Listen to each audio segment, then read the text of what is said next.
근데 지금 보면 이제 핵심은 김건희 리스크로 통칭되는 이 여사 문제인데 이 관련해 가지고 제2부속실을 설치하겠다. 그리고 국민이 원한다면 그냥 하는 건 아니고요. 그리고 또 하나는 특별감찰관도 여야가 국회에서 의논해서 누구를 추천하면 그건 검토하겠다라는 입장, 검토입니다. 아니 저는 네. 김건희 특검을 받으라고 네. 하는데 걷다 대고 다른 얘기를 하는 걸 보면서 이거는 약간 동문서답이라고 들었어요. 네. 게다가 그 부속실 설치하는 거는 네. 국민이 원한다면 국민이 관심이 사실 저는 없다고 보는데 네. 그 자신들이 이제 설치 안 하겠다, 난 내조만 하겠다 이렇게 총선 공약을 한 거 아니에요. 네. 근데 이제 와서 국민이 원한다면 네. 이라는 거는 그다음에 네. 제2부속실이라는 거는 네. 영부인으로서의 공식적인 역할을 지원하는 게 주된 건데 네. 그 지금도 안 그래도 언론에 노출이 많다, 너무 앞장서는 거 아니냐 이런 부정적인 비판적인 여론이 있는데 네. 걷다 대고 더 공식적인 활동을 많이 할 수 있도록 네. 지원한다는 게 약간 앞뒤가 안 맞으면서 이 특검 정국에 대한 답으로도 네. 그냥 완전히 그 다른 답을 내놓고 있는 것 같고요. 네. 특별감찰관 설치는 사실 네. 이거는 문재인 정부도 좀 비난을 받아야 되는 대목인데 네. 이게 다 법에 있는 거 아닙니까? 그러니까 정권이 출범하면 당연히 이 네. 특별감찰관은 같이 그 자동적으로 네. 만들어지고 감찰관도 선임이 돼야 되는 상황인데 이것도 뭐 여야가 합의하면이 아니고 정부가 또 대통령실이 법을 지켜야죠. 네. 법을 지키면 특별감찰관 국회 쪽에 선임을 해라. 네. 빨리 선임을 되도록 해라. 해달라. 예. 그렇게 해가지고 하는 걸 서둘러야지. 네. 이것도 그 두 가지 중에 또 이 특별감찰관 제도에 대해서는 구체적으로 뭔가 네. 얘기가 없어요. 하고 있나요? 아니요, 그렇진 않은 그냥 것 같아요. 여야 그러니까 합의로 누군가를 그 두 개 추천하면 중에 검토하겠다. 두 개 중에 그래도 네. 동문서답의 비난을 조금이라도 줄이려면 네. 특별감찰관 얘기를 먼저 예. 해야죠. 지금부터라도 주변의 친인척 가족 잘 관리하겠다. 예. 이런 정도의 예.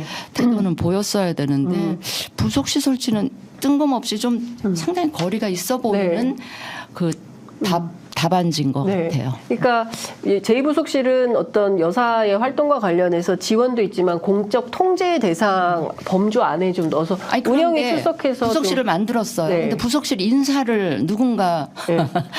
또 좌우 공적인 기관에서 안 하고 네. 그분이 이렇게 네. 다 네. 막 하시면 네. 더 문제가 커지는 커질 거 수도 아닌가요? 있다. 그러니까 저건 한마디로 얘기하면 네, 네. 우리는 의원님 말씀이 장관님 말씀이 저는 가장 합리적인 판단이라고 생각해요. 네. 그런데 그렇게 안 본다는 거예요. 무슨 얘기냐면 말씀하신 대로 제2부속실을 만든다는 건 법과 원칙의 통제 안으로 들어온다는 뜻이에요. 일단 네. 김건희 여사의 행보가 그동안에는 이 통제 안 받았다고 생각해요.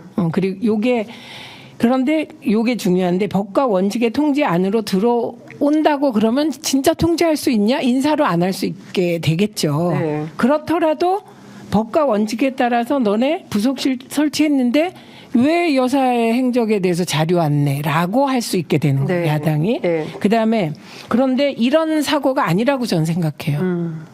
이게 부속실을 설치한다는 게 대통령실로부터 여사를 분리한다는 의미인 거예요, 지금. 그러니까 엄청나게 큰 일이에요.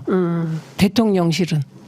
아, 여사를 분리할 수 없는 거예요, 대통령실이? 그러니까 되게 지금 보면 하면 더 불안한 거예요? 그러니까 분리할 수 없는 상황인데 분리하는 거니까 엄청 큰 일을 해주는 거라고 보는 거예요. 네. 그 이유는 네.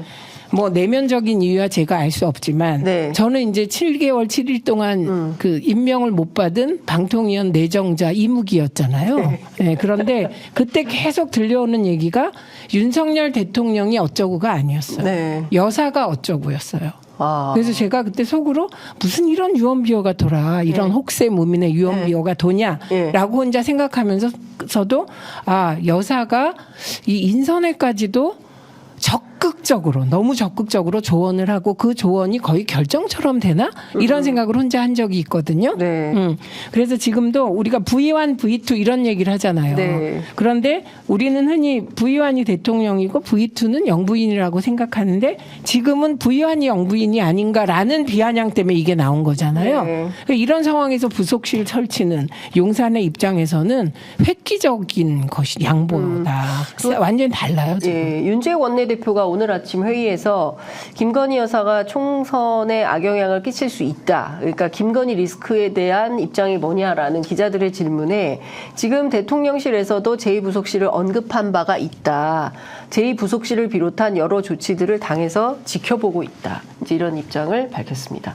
그럼 용산이 그렇게 답변을 하고 있는 거는 네. 김건희 리스크가 존재한다라는 걸 인정을 하고 있다는 뜻이잖아요. 네. 그리고 뭔가가 네. 그 대처가 필요하다는 생각을 그 필요성, 네. 문제의식은 갖고 있다는 건데 이제 네. 그 문제의식의 해결 대안으로 아마 이제 부속실을 설치하면 네. 아까 말씀하셨듯이 공적인 통제 안에 들어오면서 그 리스크가 지금까지 일어난 부분들은 할 수 없다. 네. 또 앞으로 일어날 일, 예방. 일어날 리스크의 예방은 가능하겠다. 뭐 이런 정도 생각을 갖고 있는 게 아닌가. 예. 근데 그런데 여기 이 지금- 대목에서 생각나는 예. 말이 예, 어떤? 녹취록. 녹취록 그런 것도 있고 지금 그러니까 대통령실에서 제2부속실을 설치하겠다, 특별감찰관을 설치하겠다는 것은 앞으로 남은 임기 3년 안에 벌어질 어떤 문제들에 대해서 예방하는 리스크 관리 차원에서는 가능하지만 이미 벌어진 녹취록 문제라든가 명품백을 대놓고 받은 문제라든가 그 다음에 이제 도이치모터스 주가 조작 사건 같은 경우에는 자꾸 혼인 전에 있었던 사건이라고 주장하지만 2012년 3월에 결혼을 했고 1차 작전은 2012년 12월에 있었어요. 그러니까 0차, 1차, 2차 사건을 조작 사건을 쭉 봤을 때 이분이 과연 그냥 쩐주로서 돈만 넣고 뭐 손해본 이런 수준인 것인지 아니면 적극적으로 가담했던 분인지에 대해서도 살펴봐야 되는 거거든요. 아니 이게 김건희 특검법을 보면 관련된 사실을 수사할 수 있게 돼 있어요. 예. 주가 조작뿐만 아니라 예. 관련된 사실, 예. 수사 과정에서 발견된 사실. 예. 그렇기 때문에 사실은 검찰이 네. 이 도이치모터스 주가 조작 의혹 사건과 관련하여 경찰의 수사를 막았는지, 네. 왜 막았는지 이것까지 수사할 수 있다는 거예요. 네. 그러니까 이 법이 만만한 내용이 아닌 건 확실합니다. 근데 저는 좀 더 본질적인 말씀을 드린 거예요. 네. 제가 말한 녹취록은 대선 과정에 그 폭로된 녹취록인데 내용을 보면 네. 저 사람은 나 없으면 아무것도 못해. 이런 취지의 말이 들어 있었습니다. 네. 뭐. 그 아무 것이 네. 우리는 흔히 아내가 남편을 얘기할 때 아무것도 못한다, 일상사에 아무것도 못한다 이잖아요. 그런데 취임 이후에 대통령과 영부인이 공개적인 석상에서 이렇게 하는 거 보면 네. 예를 들면 잼버리 때는 앉았다 일어나는 거까지 부인이 부인이 네. 일으켜 세워요. 네. 그리고 뭐 그 외국에 나갔을 때 행사에서는 빨리 나가라고. 네. 빨리 나가라고 지시 비슷한 걸 하는 장면이 나왔잖아요. 발리에서 그랬죠. 인도네시아. 네, 그러니까 저는 우리는 큰 일이 아닌데 용산 입장에선 대단히 큰 일이다라는 그 핵심 문장이 저 사람은 나 없이는 아무것도 못해. 네. 라는 그 요지의 말, 녹취록 속의 말과 네. 그거다 저는 이렇게 생각하는 거예요. 아니 그러면 부속실을 설치한다고 해서 네. 그렇죠. 이런 그 아주 미묘한 순간순간 일어나는 것들. 네. 근데 그게 이제 그걸 화면을 영상을 보는 사람들한테는 엄청난 예. 임팩트를 줄 수도 있잖아요. 네. 근데 부속실을 설치한다고 해서 그런 것들까지 다 해결이 되겠냐? 해결이 되거나 예방이 될 수는 없지 예. 않겠어요. 근데 왜 그러니까 저는 그거를 내거냐? 네, 그러니까 저는 정말 그냥 대선 전에 약속했던 대로 네. 그냥 조용히 네. 그냥 영부인의 공적 역할 안 하시고 내조만 계시는 해라. 게 예. 나은 거 아닌가? 그래서 동아일보에서 네네. 아크로비스타로 그냥 차라리 가라, 사가로 가라 이런 얘기를 하는 근데 거예요. 아크로비스 다 가서 또 무슨 지하에서 뭐 받은 거 아니에요? 거기서 받은 거죠, 바로. 그러니까 이런 거예요. 우리가 보기엔 이게 전혀 해결책이 아니에요. 네. 이건 눈 가리고 아웅이고 저는 이 체제는 계속 될 거라고 본다 이런 네. 말씀이에요. 그러니까 지금 그 사실은 그 전국민적 눈높이에서 상식의 눈높이에서 볼 때는 없었던 일들이 윤석열 정부에서 벌어지고 있는 거거든요. 그러니까 대놓고 영부인이 명품백을 받는다. 그것도 300만 원이나 되는 것을 이거는 아주 평범한 보통 뭐 학교에 계신 선생님도 그렇고 뭐 어디 무슨 일하는 회사 직원들도 그렇고 이거는 상식의 범주에 없는 일이거든요. 근데 이분이 그 검찰총장의 부인이었던 분인데 그 전에도 공직자의 부인이었는데 그러면 도대체 그 다음에 또 신라 면세점 가방을 들고 있는 사람이 있고 이런 것들을 보면 이걸 그냥 진짜 말씀 주신 대로 제2부속실 설치한다고 이런 일이 없어지겠냐. 그리고 또 누구를 세울 거냐. 예컨대 뭐 코바나 컨텐츠 출신 뭐 본인하고 가까운 사람을 또 세워놓으면 그 안에서 또 무슨 일이 벌어질지 어떻게 아냐. 이제 이런 우려가 이제 쏟아지는 것 같습니다. 근데 그러니까 사실 저는 내부에서 김건희 여사하고 관련해서는 문재인 그 정권이 되게 원망스러운 게 그때 좀 수사를 제대로 좀 하시지 그랬어요. 아, 그때 수사를 할 수가 없었어요. 검찰총장이다.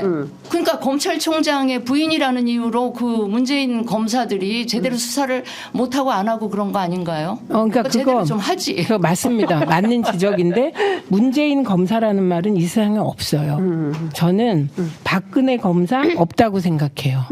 김대중 검사 없다고 생각해요. 윤석열의 검사는 있다고 생각해요. 그래서 실제로 그 증언을 종합해 보면 네. 대통령 말은 안 들어도 검찰총장의 지시는 듣는 하나회 같은 검찰 내에 라인이 있다.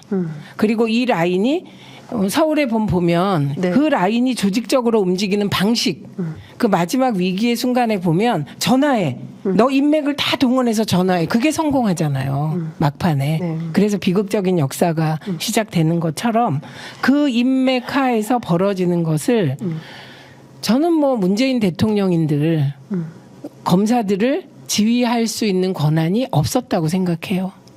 그러니까 윤석열 총장을 왜 임명했어? 네. 이렇게 얘기하시면 그 부분은 뭐 저는 변명할 말이 없습니다. 그때 국민 70%가 윤석열 검사를 검찰총장으로 하라고 했는데 국민도 속고 문재인 대통령도 속았던 거죠.